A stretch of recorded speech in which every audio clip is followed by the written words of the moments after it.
आदाब खबरों के साथ हाजिर हूं मैं तरन्नुम रिजवी। सबसे पहले नजर डालते हैं अहम खबरों पर। 21 जुलाई से शुरू होगा पार्लियामेंट का मानसून इजलास। ज़ाब्तों के तहत सरकार अहम मौज़ूआत पर बहस कराने के लिए तैयार। 12 अगस्त तक चलेगा मानसून इजलास।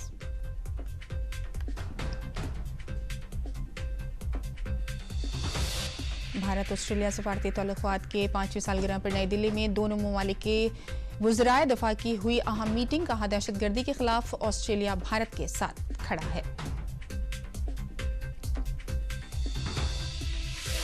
आखिरी मरहले में ऑपरेशन सिंदूर आउटरीच मिशन। शिवसेना के रुकन पार्लियामेंट शिवकांत शिंदे ने कहा, सभी ममालिक ने पाकिस्तान की पेश करदा दहशतगर्दी की मुखालफत की। रविशंकर प्रसाद ने पाकिस्तान को हो रही इंटरनेशनल फंडिंग पर उठाए सवाल।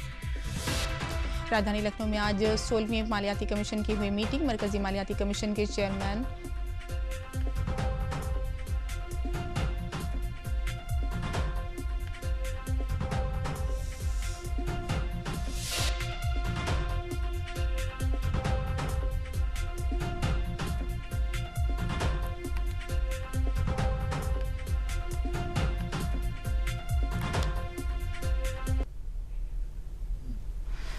और अब खबरें तफसील से। पार्लियामेंट के मानसून इजलास की तारीखों का ऐलान हो गया है। पार्लियामानी उमूर के वजीर किरण रिजिजू ने बताया कि 21 जुलाई से 12 अगस्त तक पार्लियामेंट का मानसून इजलास मुनक्किद किया जाएगा। 3 महीने से ज्यादा के वक्फे के बाद पार्लियामेंट के दोनों ऐवान 21 जुलाई को शुरू होंगे। बता दें कि पार्लियामेंट का बजट इजलास इस साल 31 जनवरी को शुरू हुआ था। दोनों ऐवानों को 4 अप्रैल को गैर मुअय्यना मुद्दत के लिए मुलतवी कर दिया गया था। किरण रिजिजू ने बताया कि सरकार ऐवान में पार्लियामेंट के ज़ाब्ते के मुताबिक किसी भी अहम मौजू पर बहस करने के लिए तैयार है।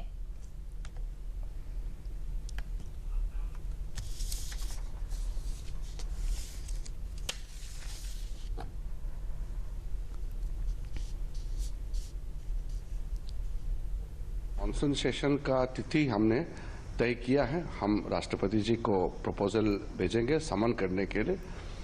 21 जुलाई से 12 अगस्त तक मानसून सेशन को चलाने का हमने डेट तय किया है। और हम ये भी कहना चाहते हैं कि कुछ लोग स्पेशल सेशन के बारे में बात करते हैं, तो इसमें ऐसा है, हर सेशन स्पेशल ही होता है। दिल्ली हाई कोर्ट के जज जस्टिस यशवंत वर्मा के खिलाफ मुआखज़े की तजवीज़ पर किरण रिजिजू ने कहा कि जस्टिस वर्मा के खिलाफ मुआखज़ा अदालत में बदअनवानी से जुड़ा मामला है। इसमें किसी भी तरह की सियासत की गुंजाइश नहीं है। जज को अगर इम्पीच करना है तो वो पार्लियामेंट ही कर सकता है। इसलिए जस्टिस यशवंत वर्मा का मैटर सरकार के संज्ञान में आया है। तो हम चाहते हैं कि इसमें कोई दलगत राजनीति के नज़रिए से नहीं देखे।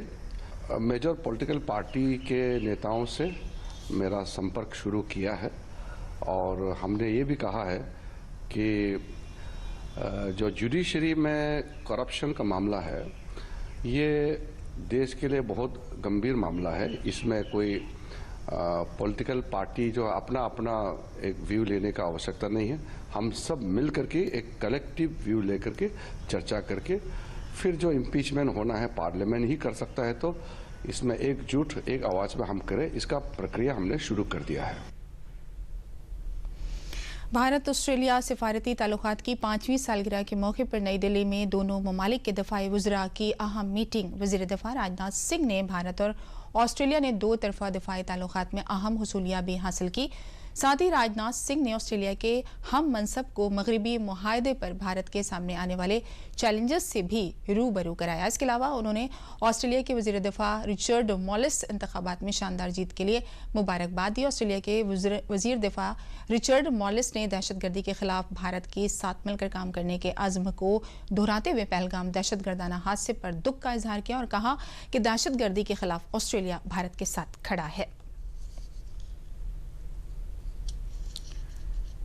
जम्मू कश्मीर के लोगों को 2 दहाई के इंतजार के बाद चिनाब ब्रिज मिलने जा रहा है। वज़ीर-ए-आज़म नरेंद्र मोदी 6 जून को चिनाब ब्रिज का इफ्तिताह करेंगे। चिनाब ब्रिज इंजीनियरिंग का बेहतरीन नमूना है और कई मानों में ये बेहद खास है। दुनिया का सबसे ऊंचा रेलवे पुल चिनाब नदी पर 359 मीटर 1178 फीट की ऊंचाई पर बना है, जो पेरिस के इफिल टावर से 35 मीटर ऊंचा है। जम्मू कश्मीर के रियासी में बुक्कल और कोरी के दरमियान बना आर्च ब्रिज नदी की सतह से 1178 फीट ऊपर है, जो कटरा से बनिया तक एक अहम रास्ता बनाता है। ये उधमपुर श्रीनगर बारामूला रेलवे एक USBRL का हिस्सा है। ये पुल 260 किलोमीटर फी घंटे की रफ्तार से चलने वाली हवाओं का सामना करने में अहल है और इसके उम्र 120 बरस है। राजधानी लखनऊ में आज 16वीं मालियाती कमीशन की मीटिंग मुनक्किद हुई। मीटिंग में वज़ीर आला योगी आदित्यनाथ समेत सभी सीनियर अफसरान शामिल हुए। मीटिंग की सदारत मरकजी मालियाती कमीशन के चेयरमैन डॉक्टर अरविंद पनगड़िया ने की। मीटिंग में रियासती सरकार ने उत्तर प्रदेश की तरक्की और असलाह के लिए किए जा रहे इक़दाम की तफसीलात पेश की। मीटिंग के बाद डॉक्टर अरविंद पनगड़िया ने प्रेस कॉन्फ्रेंस से खिताब किया। उन्होंने बताया कि मीटिंग में रियासती सरकार ने मरकजी टैक्स में हिस्सेदारी 41% से बढ़ाकर 50% करने का मुतालबा किया है। साथ ही उत्तर प्रदेश ने खुसूसी तरक्याती स्कीमों के लिए स्पेशल फंड बढ़ाए जाने का मुतालबा किया है। अपने मुतालबे को लेकर वज़ीर आला योगी आदित्यनाथ ने कमीशन को मुतालबा खत भी सौंपा।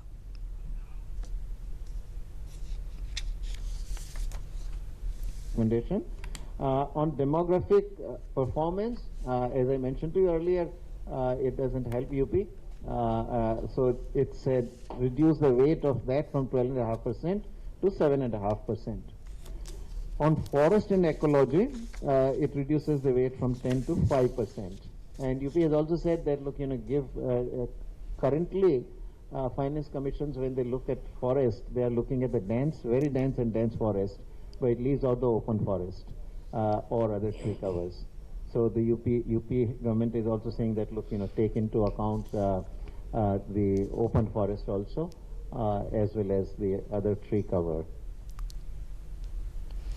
भारतीय जनता पार्टी के रुकन पार्लियामेंट रवि शंकर प्रसाद की क़यादत में ग्रुप 2 के नुमाइंदा वफ्द बेल्जियम के ब्रुसेल्स पहुंचा। इस दौरान वफ्द को ब्रुसेल्स में सफ़ीर सौरभ कुमार और दीगर सफ़ीर अफसरान के जरिए मालूमात फराहम की गई। वहीं शशि थरूर की क़यादत वाला कुल जमाती नुमाइंदा वफ्द अपने दौरे के आखिरी मरहले में अमेरिका पहुंच चुका है। अमेरिका में यह वफ्द पाकिस्तान की पेशकर्दा दहशतगर्दी पर भारत के मौक़िफ़ रखेगा और दहशतगर्दी के खिलाफ भारत की ज़ीरो टॉलरेंस पॉलिसी बताएगा। इस नुमाइंदा वफ्द में लोक जनशक्ति पार्टी रामलास की शांभवी, झारखंड मुक्ति मोर्चा के सरफराज अहमद, शिवसेना के मिलन मुरली, देवड़ा, बीजेपी के शशांक मणि त्रिपाठी, भुवनेश्वर कलिता, तेजस्वी सूर्य और तेलुगु देशम पार्टी के GM हरीश बाल योगी शामिल हैं। पाकिस्तान की पेश करदा दहशतगर्दी की सरपरस्ती पर दुनिया के कई ममालिक में भारत का सख्त पैगाम देने के बाद शिवसेना के रुकन पार्लियामेंट श्रीकांत शिंदे की क़यादत वाली कल जमाती नुमाइंदा वफ्द वतन वापस आया है। यह वफ्द UAE, Liberia, democratic Republic of Congo और सिएरा के बाद भारत लौटा है। श्रीकांत शिंदे ने कहा कि मुतादिद ममालिक ने पहलगाम हादसे पर इजहार ताज़ियत करते हुए उन्होंने दहशतगर्दी के खिलाफ इत्तेहाद पर जोर दिया है।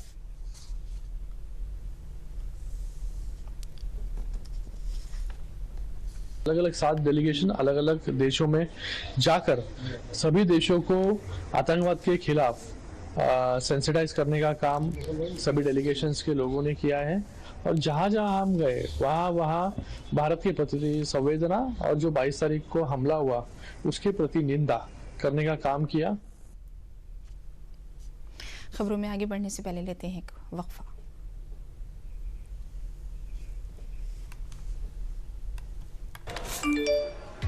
कम समय में ज्यादा मुनाफा, बस एक क्लिक में, कमाल है। अनजान लिंक्स पर क्लिक मत कीजिए। RBI कहता है जानकार बनिए, सतर्क रहिए। आप देख रहे हैं दूरदर्शन पर खबरें। एक बार फिर से आपका खैर मकदम है। बात करते हैं राहुल गांधी की। राहुल गांधी के ऑपरेशन सिंदूर और वजीर आजम नरेंद्र मोदी पर मुतनाज़ा बयान के बाद भारतीय जनता पार्टी के लीडर लगातार हमलावर हैं और इसी सिलसिले में बीजेपी के लीडर सुधांशु त्रिवेदी ने कहा कि भारत की आज़ादी का हर कैलेंडर कांग्रेस पार्टी और गांधी कुनबे के सरेंडर से भरा पड़ा है।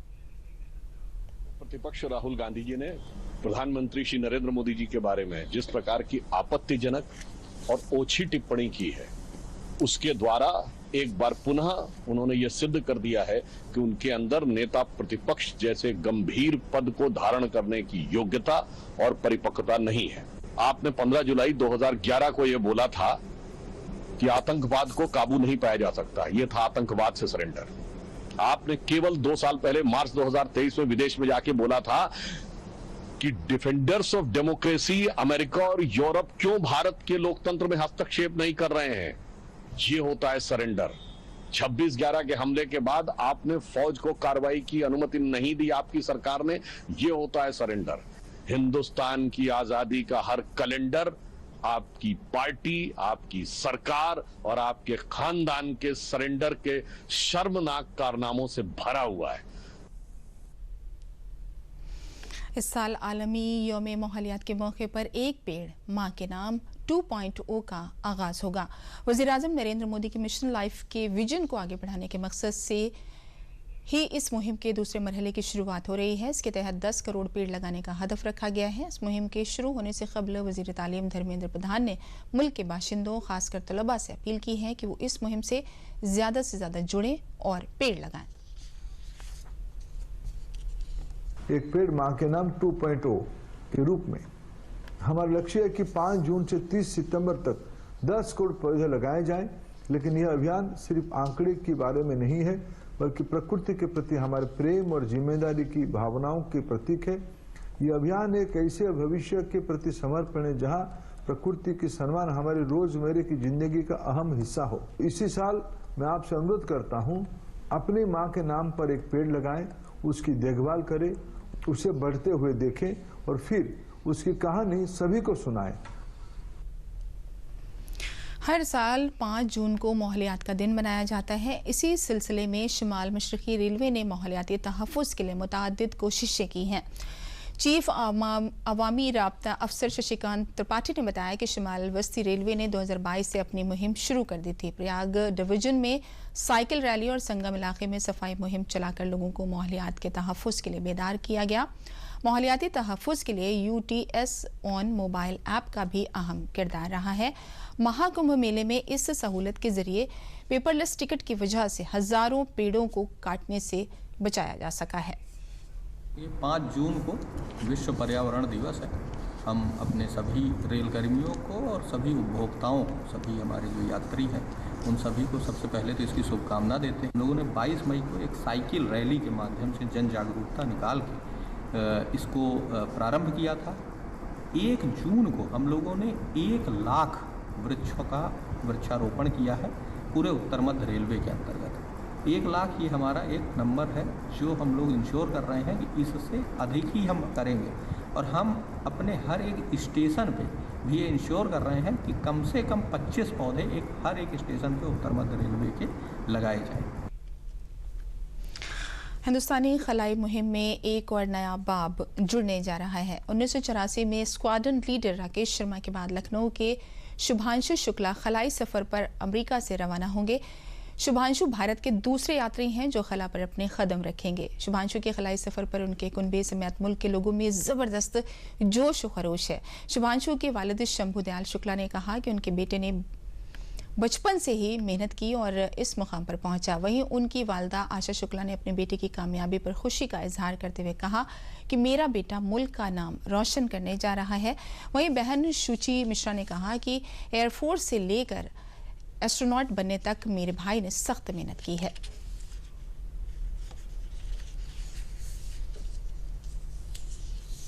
हम उसे बहुत बहुत आशीर्वाद देते हैं, शुभकामनाएं हैं मेरी उसके लिए कि वो बेटा हमारा जो है इस मुकाम के लिए जा रहा है। और बहुत ही मतलब खुशी है इस बार की, हमें बहुत गौरव है कि जो है हमें मतलब इस इतनी ऊंचाई के लिए मतलब जो है उसने तैयारी की और उस पर जो है वो सक्सेस हो रहा है। कहना क्या चाहेंगे, तो पूरे देश को गर्व है हमारे बच्चे पर। हम लोगों को तो गर्व है ही, पूरे देश को, पूरे भारत को, सब लोगों को इस प्राउड मूवमेंट के लिए है, सबको गर्व है बहुत ज़्यादा अच्छे से। और मेरे बेटे ने जो कमाल दिखाया है, करके दिखाया है, ये जो बिल्ले ही जो बच्चे होते हैं उनमें ही होती है ये। तो हम तो यही मनाएंगे भगवान से कि मतलब हर माँ का बच्चा ऐसे ही तैयार हो, अपनी इच्छाओं को पूरा करके आगे से आगे ऊंचा नाम कमाए, माँ बाप का नाम कमाए। जी बहुत अच्छा लग रहा है, प्राउड मोमेंट है हमारे लिए कि जो है हमारा भाई सेलेक्ट हुआ है, हमारे घर का बच्चा सेलेक्ट हुआ है। इतनी बड़ी अचीवमेंट है ये उसके लिए और हमारे सबके लिए। फिलहाल लेते हैं एक और वक्फा।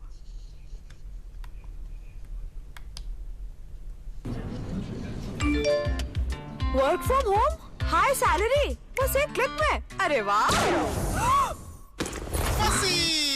अनजान लिंक्स पर क्लिक मत कीजिए। RBI कहता है जानकार बनिए, सतर्क रहिए। एक बार फिर से आपका खैर मकदम है। बात करते हैं अयोध्या के जश्न की। श्री राम जन्मभूमि के फर्स्ट फ्लोर पर श्री राम दरबार समेत दीगर विग्रहों की प्राण प्रतिष्ठा का अनुष्ठान चल रहा है। राम जन्मभूमि के पहले फ्लोर पर राम दरबार पर पूजा के मंदिर, शिवलिंग, गणपति, हनुमान, सूर्य, भगवती और अन्नपूर्णा, साथ में शीश अवतार मंदिर में देव विग्रह की प्राण प्रतिष्ठा होगी। राम मंदिर के खूबसूरत लाइटों से सजाया गया है। मुख्य प्राण प्रतिष्ठा 5 जून को अभिजीत मुहूर्त में होगी। पूरे मुल्क के 101 आचार्यों की मौजूदगी में मंत्रोच्चारण के साथ इसी रस्म रिवाज के साथ मुकम्मल किया जाएगा। साल 2024 में 22 जनवरी को भगवान श्री राम बालक स्वरूप में कायम किए गए थे। अब दूसरी प्राण प्रतिष्ठा में भगवान राम राजा के तौर पर कायम किए जाएंगे।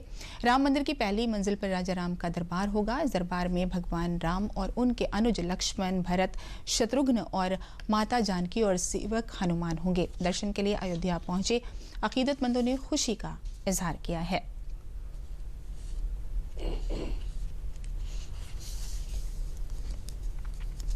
बहुत भव्य तरीके से प्रतिष्ठा की पूरी प्रक्रिया की गई और वेद मंत्रों द्वारा, वैदिक विद्वानों द्वारा, बड़े बड़े विद्वानों द्वारा यह प्रक्रिया की जा रही है। इससे पहले हम 2014 में आए थे, तब यहाँ पे कुछ नहीं था और आज हमने यहाँ पे आके देखा है, तो आज ये हमारी शायद पीढ़ियां इसको देखने के लिए तरस रही होंगी आप, और हमारे तो भाग्य खुल गए कि जो हम यहाँ पधारे। राम जी का दर्शन हुआ, बड़ी नजदीक से श्रृंगार आरती में दर्शन हो गया। इतना हमने सोचा भी नहीं था कि इतना पास जाके हम कर लेंगे। सजावट तो बड़ी अच्छा लगा। बड़ी सौभाग्य की बात है कि हम आज इसी दिन आ गए हैं।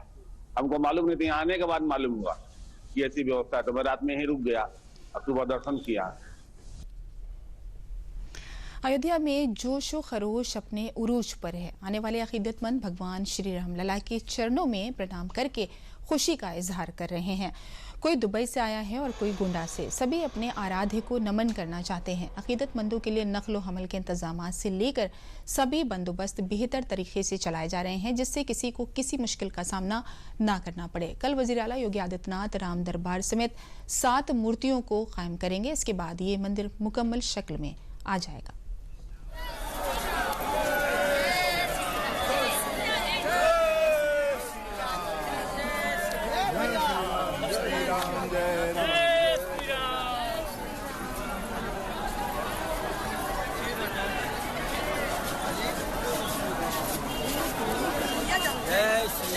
माँ कौशल्या के राम तो इस मंदिर में प्रतिष्ठापित हो गए थे, लेकिन माँ सीता के राम को प्रतिष्ठापित होना था, जिसकी पूजा अर्चना चल रही है।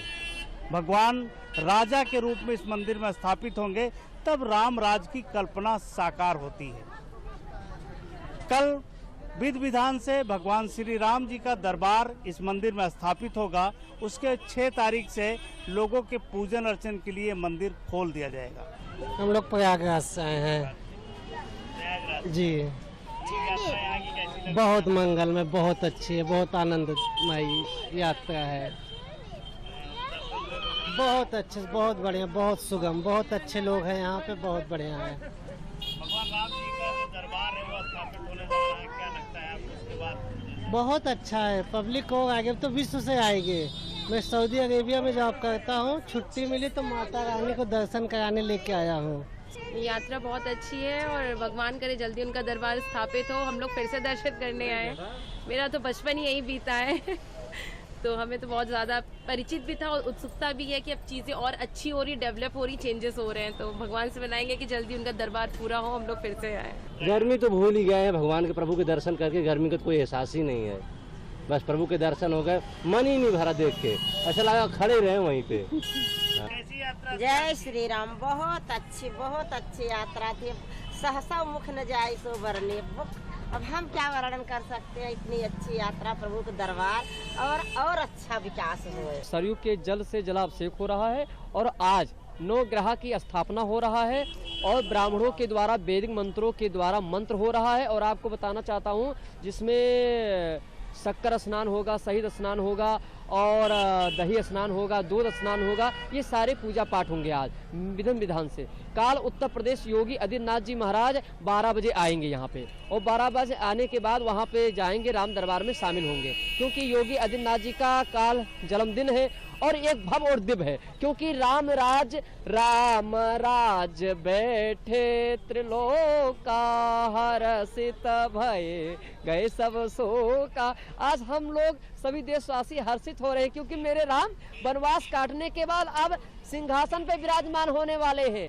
सभी का स्वागत करता है अयोध्या और राम मंदिर कि आए और भगवान श्री राम के दरबार में अपना मस्तक झुकाएं और आशीर्वाद लेकर अपने घरों को प्रस्थान करें। कैमरामैन दिनेश सिंह के साथ रामेंद्र सिंह, डीडी न्यूज, अयोध्या।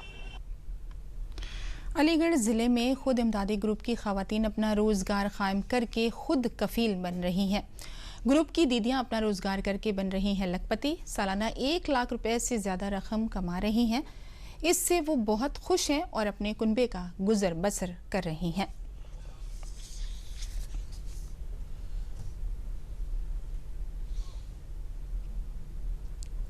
जनपद अलीगढ़ में 2022 से उत्तर प्रदेश सरकार ने माननीय मुख्यमंत्री जी के मार्गदर्शन में और मुख्य सचिव जी के निर्देशन में लखपति दीदी कार्यक्रम की शुरुआत हुई थी। इसमें हमारा लक्ष्य है कि जो एनुअल फैमिली इनकम है उन दीदियों की वो 1 लाख के पार ले जाना हम सुनिश्चित करें। इसमें हमारा जो टारगेट 3 साल का अलीगढ़ का था वो 75,352 था, और मुझे बताते हुए बहुत हर्ष है कि हमने 1 साल में ही 41,284 यानी 54% महिलाओं को लखपति दीदी की श्रेणी में शामिल कर लिया है, और 65,978 दीदियों का हमने सर्वे कर लिया है। मैंने 50,000 रुपये लोन लिया था अपनी खेती के लिए। मुझे उससे अच्छा काफ़ी प्रॉफिट हो रहा है, और मुझे 1 लाख रुपए